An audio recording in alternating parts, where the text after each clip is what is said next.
Hello दोस्तों, मैं आकाश दास स्वागत करता हूं आप सभी को और एक कमाल के फ्रेश वीडियो में। आज की इस वीडियो में हम बात करने वाले हैं कि कंप्यूटर साइंस इंजीनियरिंग क्यों चाहिए, वाई कंप्यूटर साइंस इंजीनियरिंग। तो इसका जवाब हम एक या दो लाइन में नहीं दे सकते, इसका प्रॉपर रीज़न होना चाहिए जस्टिफाई करने का। कल को जाके अगर आप कंप्यूटर साइंस में इंजीनियरिंग करते हो, अगर आपको सवाल पूछा जाएगा कंप्यूटर साइंस इंजीनियरिंग ही क्यों, कोई दूसरा ब्रांच क्यों नहीं, कोई दूसरा डोमेन क्यों नहीं, तो आपके पास सफिशिएंट रीज़न होना चाहिए इस चीज़ को जस्टिफाई करने का। मैं भी एक कंप्यूटर साइंस से ग्रेजुएट हूँ। 2 महीने पहले मेरा कंप्यूटर साइंस इंजीनियरिंग से ग्रेजुएशन कंप्लीट हुआ है। 4 साल का मैंने कंप्लीट इंजीनियरिंग करा है। तो मैं शायद अपने आप को फील करता हूँ ये सवाल का सही से जवाब देने के लिए। तो आप लोग में से काफ़ी लोग पूछते हैं कि सर, जो AI/ML आ गया, आर्टिफिशियल इंटेलिजेंस और मशीन लर्निंग, ये आने के बाद जॉब अपॉर्चुनिटीज़ में कोई सैचुरेशन तो नहीं आ जाएगा, जॉब हमारा ख़त्म तो नहीं हो जाएगा। अगर शॉर्ट में आंसर बताऊं तो आंसर होगा नहीं, जॉब आपका ख़त्म नहीं होने वाला है। भले कुछ ऑटोमेटिक जो सिस्टम्स है वो कुछ मैनुअल काम को ख़त्म कर दें, जैसे काउंट करना हो गया, ऐड करके मिलाना हो गया, ये सभी चीज़ों का ऑटोमेटिक हम मशीन में कर सकते हैं। बट काफ़ी सारे ऐसे जॉब सेक्टर्स हैं जहाँ पे दिमाग का यूज़ होता है, और दिमाग आप हमेशा याद रखना, दिस इज़ नेचुरल इंटेलिजेंस। हम आर्टिफिशियल इंटेलिजेंस में मशीन को ट्रेन कर रहे हैं हमारा इंटेलिजेंस यूज़ करके, हमारा नेचुरल इंटेलिजेंस यूज़ करके। तो कभी भी आप मत सोचना कि आप अपना जो आर्टिफिशियल इंटेलिजेंस है वो नेचुरल इंटेलिजेंस को ख़त्म कर देगा, that is a wrong thing. But मैं आपको अभी रीज़न के साथ बताऊंगा कि क्यों कंप्यूटर साइंस हमें लेना चाहिए या फिर इसका डिमांड क्या है। सबसे पहला रीज़न मैं अगर आपको बताऊं, बहुत इंपॉर्टेंट रीज़न है, that is you can do it your self. इसका मतलब क्या है मैं आपको समझाता हूँ। आप हैंडराइटिंग पे ध्यान मत दो, जो मैं पॉइंट है उस पर फोकस करते हैं। You can do it your self. जितने भी कंप्यूटर टेक्नोलॉजीज हैं, मैं आपको थोड़ा सा इसको डिटेल में समझाना चाहूँगा। फॉर एग्जाम्पल, आप वेब डेवलपमेंट सीख रहे हो। वेब डेवलपमेंट आप खुद से सीख सकते हो, उसके लिए आपको कोई लैब जाने का ज़रूरत नहीं, कोई ऐसे हाईफाई गैजेट या इक्विपमेंट का ज़रूरत नहीं। इन कंपैरिजन टू दैट, मेरा हर ब्रांच के लिए रेस्पेक्ट है, सबका अपना अपना डोमेन होता है, इंटरेस्ट होता है। बट इंडिया का अगर कंसिडर करें सिचुएशन, जो मैकेनिकल इंजीनियरिंग में है, जो इलेक्ट्रिकल इंजीनियरिंग में है, जो इलेक्ट्रॉनिक्स इंजीनियरिंग में है, सब जाके मेजोरिटी ऑफ द स्टूडेंट्स जो IT सेक्टर में आ जाते हैं, जहाँ पे वो लोग कोडिंग करते हैं, प्रोग्रामिंग करते हैं। बट मेरा कहने का मतलब ये है कि अगर आपको IT सेक्टर में आना है तो वहाँ पे आप कंप्यूटर के सामने बैठ के खुद चीज़ें सीख सकते हो, यूट्यूब से ट्यूटोरियल देख के सीख सकते हो, कोई इसमें रिस्क नहीं है। जबकि जो दूसरे डोमेन्स होते हैं जहाँ पे हार्डवेयर इक्विपमेंट्स का ज़रूरत है, फॉर एग्जांपल इलेक्ट्रिकल इंजीनियरिंग, वहाँ पे आपको लैब जाना पड़ेगा, इलेक्ट्रिकल इक्विपमेंट के साथ बैठ के काम करना पड़ेगा, वायर्स को जोड़ने पड़ेंगे, करंट टेस्ट करना पड़ेगा। ये सब चीज़ आपको कंप्यूटर इंजीनियरिंग में देखने को नहीं मिलता है। जिन लोगों का प्रोग्रामिंग में इंटरेस्ट है वो डायरेक्टली कंप्यूटर सामने बैठ के, लैपटॉप के सामने बैठ के यूट्यूब से 2-4 वीडियोस देख के अपना जर्नी शुरू कर सकते हैं, जबकि दूसरे में नहीं कर सकते। This is the first and very important thing, you can do it yourself. मैं बात कर रहा था वेब डेवलपमेंट की। वेब डेवलपमेंट में अगर आपको वेबसाइट बनाना है तो वेबसाइट आप कैसे बनाओगे? वेबसाइट बनाने के लिए simple HTML CSS JavaScript basic आपको चीज़ें सीखना पड़ेगा, फिर आप वेब पेजेस बनाओगे, फिर दूसरों के लिए काम करोगे। अगर दूसरों के लिए काम करोगे तो यहाँ पे हमारे पास दूसरा अपॉर्चुनिटी आ जाता है जिसको हम बोलेंगे फ्रीलांसिंग। आई होप काफ़ी लोग फ्रीलांसिंग के बारे में पता होगा उन लोगों को। फ्रीलांसिंग में आप क्या कर सकते हो? अर्न कर सकते हो। अगर मैं आपको सिंपल एक फिलोसफी बताऊं, सबसे पहले होता है लर्न। लर्न से जब L कट जाता है तब आता है अर्न, बट L कभी कटता नहीं है। लर्निंग जो है वो लाइफ लॉन्ग प्रोसेस है, लाइफ लॉन्ग अपॉर्चुनिटी है। बट ये जो अर्न होगा ना, ये आप लर्न करने के साथ साथ अर्न कर सकते हो।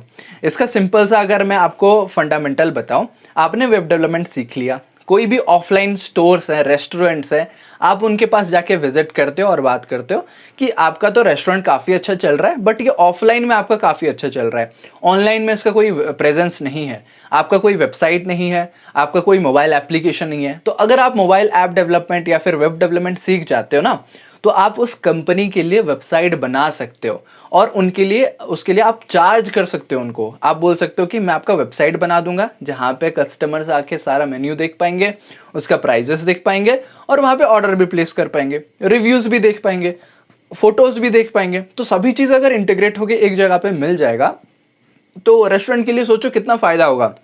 अभी वो ऑफलाइन कस्टमर्स को फोकस कर रहा है, वो ऑनलाइन कस्टमर्स को भी फोकस कर पाएगा। अगर उसका बेनिफिट हो रहा है तो इन रिटर्न आप समझना है कि आपका भी बेनिफिट हो रहा है, आप वहां से पैसा कमा रहे हो क्योंकि आपने ही वेबसाइट बना के दिया। और वेबसाइट बनाना आप कैसे सीखे? कंप्यूटर साइंस के जरिए से सीखे।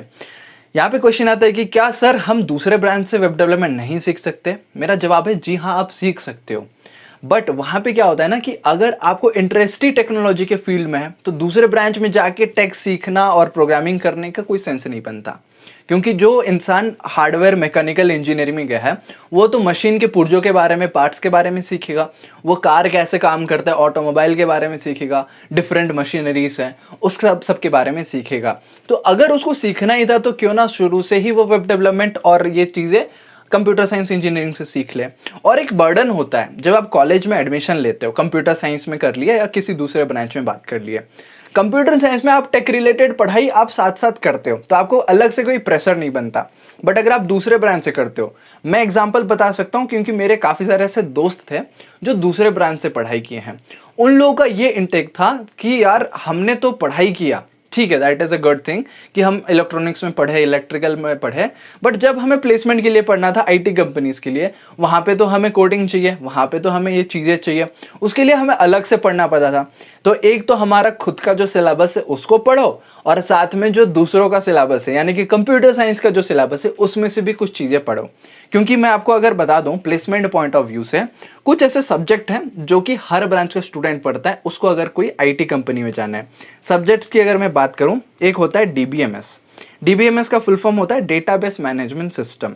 दूसरा सब्जेक्ट है ओएस, ऑपरेटिंग सिस्टम। तीसरा सब्जेक्ट है सीएन, कंप्यूटर नेटवर्क्स या फिर नेटवर्किंग बोलते हैं।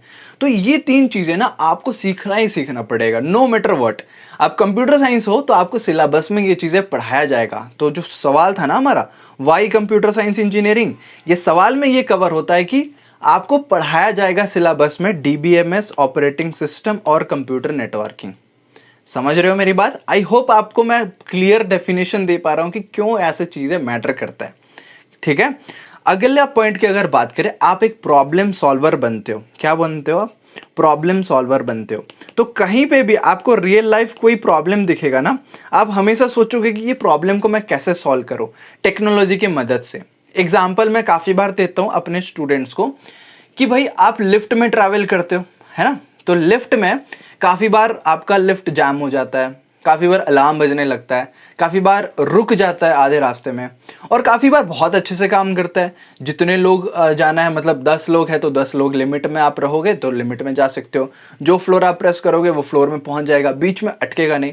तो ये दोनों कंडीशन में डिफरेंस क्या है कि जो इंसान बहुत अच्छे तरीके से रियल लाइफ प्रॉब्लम को सॉल्व करता है ना, उसका कोडिंग काफ़ी अच्छा होता है। वो लॉजिक सोच पाता है कि ऐसा कंडीशन होता है, दूसरा कंडीशन हो सकता है। तो जो लोग ऐसे कंडीशंस बना पाएंगे वो रियल लाइफ प्रॉब्लम को अल्टीमेटली सॉल्व कर रहे हैं। मैं काफ़ी बार जो भी लिफ्ट में ट्रैवल करता हूँ सोचता हूँ कि अगर लिफ्ट ट्रैवल हो रहा है ना, ऊपर की तरफ जा रहा है, फर्स्ट फ्लोर से 5th फ्लोर तक जा रहा है, सपोज 3rd फ्लोर में कोई बंदा वहाँ पे वेट कर रहा है और उसने प्रेस किया लिफ्ट का बटन, क्या वो लिफ्ट का बटन ओपन होगा या नहीं होगा? मेरा सवाल रहता है। तो वहाँ पे आता है कि ओके, वो प्रॉब्लम सॉल्वर जिसने कोडिंग किया होगा लैपटॉप का मैं बोल रहा हूँ, जो लिफ्ट का कोडिंग किया होगा वो किस तरीके से कोडिंग किया होगा। क्या वो उसको 3rd फ्लोर में रुकना चाहिए या 1st फ्लोर से पूरा लेके 5th फ्लोर में छोड़ के वापस 3rd फ्लोर आना चाहिए? कौन सा बहुत टाइम एफिशिएंट होगा? तो वहाँ पे ऐसा कैलकुलेशन होता है कि अगर लिफ्ट फुल है तो फिर वो बीच में तो रुकने का कोई सेंस नहीं बनता क्योंकि वेट बढ़ जाएगा और वो ऊपर नहीं जा पाएगा। अगर कि वो लिफ्ट खाली है, एक आध और बंदे आ सकते हैं वहां पे, तो सेंस बनता है कि हाँ 3rd फ्लोर में रुकना चाहिए। This is the coding of lift, है ना? तो ये सेंस बनता है कि हाँ अभी फुल नहीं है तो 3rd फ्लोर में रुक जाएगा अगर क्रॉस नहीं किया तो, और 3rd फ्लोर से अगर ऊपर जाना है तो 5th फ्लोर में छोड़ के आ जाएगा। और अगर 3rd से उसको 1 में जाना है तो फिर तो यार उसको 5th में जाना पड़ेगा, फिर नीचे आना पड़ेगा। तो वो भी कैलकुलेशन चेक होता है कि वो जो 3rd फ्लोर में है बंदा, उसने ऊपर प्रेस किया है या नीचे प्रेस किया है। काफ़ी बार जो लोग यूज़ करते हैं वो कंफ्यूजन में रहते हैं कि यार मैं किसी भी डायरेक्शन में प्रेस करूं लिफ्ट को वो तो मेरे पास ही आएगा। बट लॉजिक आप समझो कि जिस डायरेक्शन में आपको जाना होता है ना, आपको उस डायरेक्शन में प्रेस करना होता है। अगर ग्राउंड फ्लोर में लिफ्ट है और आप 3rd फ्लोर में हो, आपको नीचे जाना है, तो लिफ्ट को आप ऊपर बुलाने के लिए आप अप पर प्रेस नहीं करोगे, आपको नीचे जाना है। आपको जिस डायरेक्शन में जाना है आप उसी डायरेक्शन में प्रेस करोगे। समझ रहे हो मेरी बात? क्योंकि आप एक बार चेक करना, हमेशा जो लिफ्ट के जो टॉप फ्लोर होता है, सपोज 5 फ्लोर है, उसमें 5th फ्लोर में लिफ्ट अटका हुआ है, मतलब लिफ्ट है, वहां पे आप देखना कि एक ही बटन होता है और उसका एरो देखना हमेशा डाउन साइड होता है। अगर लिफ्ट नीचे है और डाउन साइड, मतलब वहां से तो नीचे भेजना नहीं है ना, लॉजिक समझो कि आपको जिस डायरेक्शन में जाना है उस डायरेक्शन में आपको लिफ्ट का बटन प्रेस करना होता है। तो मैं थोड़ा सा ज्यादा अंदर एंटर कर गया जस्ट बिकॉज कि हमें प्रॉब्लम सॉल्वर के बारे में बात करना था कि जो कंप्यूटर प्रोग्रामिंग इंजीनियर्स होते हैं, जो कंप्यूटर प्रोग्रामर्स होते हैं, वो प्रॉब्लम सॉल्विंग के बारे में ज्यादा ध्यान देते हैं। उसके अलावा बहुत अच्छा पॉइंट है, काफी अच्छा पॉइंट है, दैट इज जॉब सेटिस्फेक्शन। ये मैं पॉइंट एग्री करता हूँ और मुझे उम्मीद है कि जो दूसरे भी कंप्यूटर साइंस इंजीनियर्स हैं या फिर डेवलपर्स हैं, वो भी मेरे इस पॉइंट से एग्री करेंगे, दैट इज जॉब सेटिस्फेक्शन। जो आपको खुशी मिलती है प्रॉब्लम सॉल्व करके, आप पैसा तो कमाते हो, साथ में प्रॉब्लम सॉल्व करते हो, साथ में खुद का लॉजिक यूज करते हो यार। आपके माइंड में जो कैलकुलेशन चल रहे हैं उसको आप कोडिंग के जरिए से प्रैक्टिकल फॉर्म में दिखा सकते हो, प्रैक्टिकली उसको सामने ला सकते हो। That is the beauty of computer science engineering. दूसरे ब्रांच के काफी सारे अलग अलग उनके ब्यूटीज हैं। जैसे आप ब्रिज बनाना चाहते हो, घर बनाना चाहते हो, वहां पे यार कंप्यूटर प्रोग्रामर तो यूज है, उसका भी नॉलेज यूज होता है, बट वहां पे सिविल इंजीनियर जो होगा, जिसने सिविल इंजीनियरिंग किया होगा, उसका ज्यादा कॉन्सेप्ट यूज होगा। सिंपल सी बात है, जितना कंट्रीब्यूशन एक कंप्यूटर साइंस इंजीनियरिंग का वहां पे रहेगा, उससे काफी गुना ज्यादा रहेगा एक सिविल इंजीनियर का। घर में अगर आपको इलेक्ट्रिसिटी में काम करना है, ट्यूबलाइट कनेक्शन करना है, बल्ब कनेक्शन करना है, फैन के तार जोड़ने हैं, एसी जोड़ना है, तो फिर वहां पे आप कैसे कर रहे होगे? वहां पे कंप्यूटर साइंस का यूज उतना नहीं होगा। हर फील्ड में, हर दूसरे फील्ड का थोड़ा ना थोड़ा यूज होगा, बट जो मेजोरिटी पोर्शन होगा उस फील्ड का होगा जिसने इलेक्ट्रिकल इंजीनियरिंग में अपना ग्रेजुएशन किया होगा। समझ पा रहे हो? जिसने पढ़ा होगा। ओके, आई होप आपको समझ आ रही है चीजें। तो जॉब सेटिस्फेक्शन काफी मिल रहा होगा। और सैलरी की बात करें यार, सैलरी भी आपको अच्छा खासा मिल जाता है अगर आप एक क्वालिटी इंसान हो, आपको कोडिंग वगैरह आता है। अभी थोड़ा सा ना टुवर्ड्स द एंड, ज़्यादा लंबा नहीं करते हैं वीडियो को, अभी टुवर्ड्स द एंड में बात करना चाहूँगा जो AIML आ चुके हैं, है ना, AIML। तो AIML मतलब आर्टिफिशियल इंटेलिजेंस और मशीन लर्निंग। क्या सर ये दोनों चीज़ हैं, हमारा जो ह्यूमन का जो जॉब है इसको खा जाएंगे क्या? मतलब कि जॉब हमें नहीं मिलेगा, रिप्लेस हो जाएगा AIML से, ऑटोमेटेड सिस्टम से? मेरा जवाब है दोस्तों कि नहीं, ऐसा नहीं होने वाला है।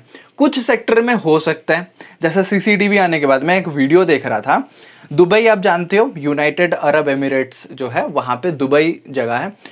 तो दुबई में काफ़ी जगह पे सिक्योरिटी जो पोस्ट था ना, सिक्योरिटी जॉब, वो हट चुका है काफ़ी जगह पे। द रीज़न बिंग इज, हर जगह पे इतने हाई पावर CCTV कैमरास हैं, पावरफुल कैमरास हैं, थोड़ा भी इधर उधर का कोई डिस्टर्बेंस हुआ, कोई एक्टिविटीज हुआ, वो ट्रैक हो जाता है, वो अलर्ट पहुंच जाता है ओनर के पास या फिर जो कंसर्न पर्सन के पास, और वहां पे एक आध फिजिकल सिक्योरिटी गार्ड्स रहते हैं और वो आके देख लेते हैं। 24 घंटे जो ऐसे खड़े रहना पड़ता था ना कि कौन आ रहा है, कौन जा रहा है, क्या कर रहा है, क्या नहीं कर रहा है, वो सभी अभी मॉनिटर करने का जरूरत नहीं। So this is the new power कि AIML ने डिटेक्ट कर लिया कि जो अपार्टमेंट है उसमें कौन कौन रहते हैं, सभी का फोटो दे दो, कौन आ रहा है जा रहा है उसका फोटो फेस डिटेक्ट हो रहा होगा। और सिक्योरिटी गार्ड काफ़ी बार होता है कि पहचान नहीं पाता है, कोई दूसरा आ जाता है, कोई दूसरे के नाम पे एंटर कर जाता है, ये सब का ज़रूरत नहीं। सबके पास अपना एक्सेस कार्ड रहेगा जिसके ज़रिए से वो अपने बिल्डिंग में एंटर कर पाएंगे, और सिक्योरिटी गार्ड वहाँ पे रहने का ज़रूरत नहीं है। कोई अगर दूसरा आता है उसके पास कार्ड नहीं रहेगा तो एंटर नहीं कर पाएगा। कोई आके बस घूमता है, कोई सस्पिशियस एक्टिविटी करता है तो कैमरा उसको डिटेक्ट कर लेगा और इमीडिएटली उसके जो सिक्योरिटी गार्ड्स होंगे, एक या दो रहेंगे, ऐसे 50-60 रखने का ज़रूरत नहीं है, एक आध जो रहेंगे वो आके बात कर सकते हैं कि भाई साहब आप क्यों यहाँ पे घूम रहे हो, क्यों कैसे कर रहे हो, ये आपका अपार्टमेंट नहीं है, आप चले जाओ यहाँ से। अगर कोई कुछ हुआ तो फिर आगे एक्शंस लिया जाएगा, पुलिस वगैरह को, कॉप्स वगैरह को बुलाया जाएगा। That is the job which is killed by AI&ML, artificial intelligence, जो चेहरे को डिटेक्ट कर लेता है। बट इट डजेंट मीन कि सारा जॉब आपका खत्म हो जाएगा। आप सोचो एक सिक्योरिटी गार्ड के लिए क्वालिफिकेशन क्या होता है, और आप अच्छे से पढ़ाई करोगे, नॉलेज गेन करोगे तो आप भी ऐसे सिस्टम्स को बना सकते हो। जो AIML का सिस्टम बनाया होगा, क्या उसका जॉब कभी जाएगा? बिल्कुल नहीं जाएगा, क्योंकि एक AIML रोबोट जो है वो ऐसा सिस्टम बना ही नहीं सकता। ओके, क्योंकि वहां पे नेचुरल इंटेलिजेंस चाहिए, उसका मूवमेंट कैसा होगा, उसका आई कलर, ये सब चीज पहचानना कंप्यूटर को कौन सिखाएगा? एक इंसान ही सिखाएगा। तो अगर इंसान ही नहीं रहेगा, उसका जॉब आप रिप्लेस करने का बात करोगे, तो कंप्यूटर कैसे बनेंगे, मशीन्स कैसे बनेंगे? That is the simple scenario. तो आई होप गाइस आपको क्लियर हो गया होगा वाई कंप्यूटर साइंस इंजीनियरिंग। काफ़ी सारे बेनिफिट्स हैं। मैं यहाँ पे आज बस प्रोज की बात किया, कॉन्स थोड़े मोटे कुछ कुछ हैं जो आप मतलब पता कर सकते हो, बट मेरे हिसाब से ना जितने ज़्यादा इसके प्रोस हैं उतने कम ही इसके प्रोस हैं, मतलब बहुत कम इसके कॉन्स हैं। ठीक है, मैं गलती से गलत बोल दिया प्रोस कॉन्स, फिर से मैं बता देता हूँ। जितना इसका प्रोस है, जितने इसके पॉजिटिव पॉइंट्स है, उसके कंपैरिजन में काफ़ी कम पोर्शन में इसके नेगेटिव पॉइंट्स है। तो अगर आप मेहनत करते हो, डिमांड ज़्यादा है, आप एडमिशन ले सकते हो कंप्यूटर साइंस रिलेटेड आपके ग्रेजुएशन में। अगर नहीं होता है, उसके सिमिलर आपको मिल जाएगा इंफॉर्मेशन टेक्नोलॉजी, सॉफ्टवेयर इंजीनियरिंग, ऐसे कुछ कुछ ब्रांच आपको मिल जाएंगे। आई होप आप कंप्यूटर साइंस फील्ड में जाओगे और आगे प्रॉब्लम सॉल्व करोगे, दुनिया को प्राउड फील करवाओगे आपके कंट्रीब्यूशन के जरिए से।